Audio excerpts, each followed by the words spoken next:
আপনারা নির্দিষ্ট কোনো দলকে ক্ষমতায় নিয়ে যান, আপনাদের সন্তানদের কাছে আপনারা দায়বদ্ধ থাকবেন।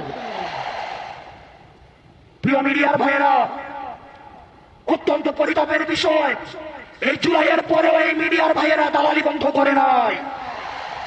সময় টেলিভিশন, ৭১ টেলিভিশন, বিবিসি আবার তারা দালালি শুরু করে দিয়েছে। আল্লাহ সাক্ষী, আমি সাক্ষী, আমি দেখেছি এজেন্সি যে রিপোর্ট লিখে দেয়, বিবিসি ৭১ সময় টিভি সেই রিপোর্ট তারা পাবলিশ করে। এই বিবিসি ৭১ এবং সময় টেলিভিশন হাত বদল হয়েছে, কিন্তু চরিত্রের বদল হয় নাই। আপনাদেরকে আবার জনগণের কাঠগড়ায় দাঁড় করাবো ইনশাআল্লাহ।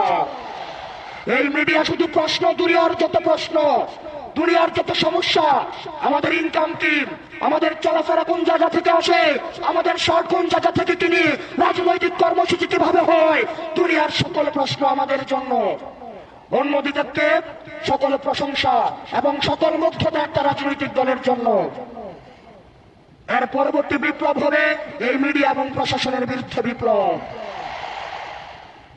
বক্তব্য দীর্ঘায়িত করছে না। মিডিয়া এবং প্রশাসন বাংলাদেশকে সুখী, সমৃদ্ধ এবং উন্নতি করতে হলে আপনাদের প্রয়োজন রয়েছে।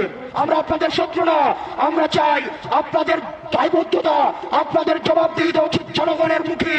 আপনারা কোন দলমুখী না হয়ে আপনারা জনগণমুখী হন, জনগণ আপনাদের নিরাপত্তা দেবে ইনশাআল্লাহ।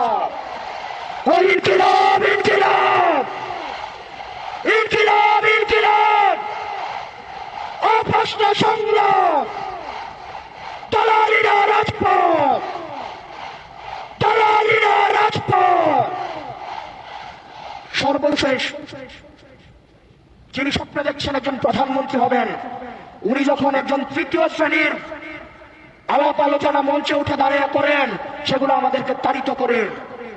জনাব তারেক জিয়া, আপনি যেভাবে গুপ্ত গুপ্ত বলে আপনার নিজের নেতা কর্মীদেরকে হত্যাযোগ্য করে তুলছেন, গত ১৭ বছর কিভাবে ফ্রিল্যান্সিং এর মাধ্যমে দল পরিচালনা করেছেন, সেটা একবার নিজেকে প্রশ্ন করে দেখেন। আসসালামু আলাইকুম ওয়া রাহমাতুল্লাহি ওয়া বারাকাতুহু। সম্মানিত উপস্থিতি, এ পর্যায়ে বক্তব্য রাখার জন্য অনুরোধ করছি